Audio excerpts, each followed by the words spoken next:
বন্ধু মনে রাখো ভাইয়া, একটা কথা শক্ত কই, রাগ হইও না প্রিয় ছেলে বাপ। এই কপাল পৃথিবীতে উপার্জনের দুনিয়াবি কোনো কাজে লাগে না। এই হাত পাও এগুলা মানুষের অঙ্গ প্রত্যঙ্গ কাজে লাগে বিভিন্ন উপার্জনের কামে। এই কপাল এটা দুনিয়াবি কোনো কামে লাগে না। দেখ কোনো কাজের জন্য ওটা দিয়ে কোনো উপার্জনের কোনো কামে, দুনিয়ার কামাইয়ের কোনো কাজে এই কপালের এটুকু জায়গা ব্যবহার হয় না, এটা লাগে না আর কি। তাই এটা আল্লাহ তাআলা কেন বানাইছেন?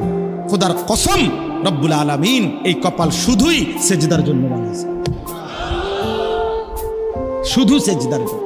এই জন্য যে কপাল সেজদা দেয় না, যে কপালে সেজদা নাই, তুই মানুষও না, মানুষের বাচ্চাও না।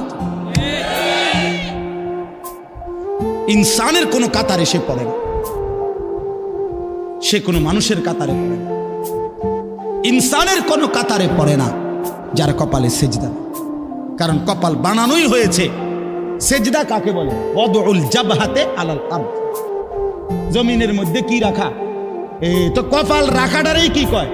তার মানে সেজদা কপাল, কপাল বানানোই হয়েছে কিসের জন্য? সেজদা।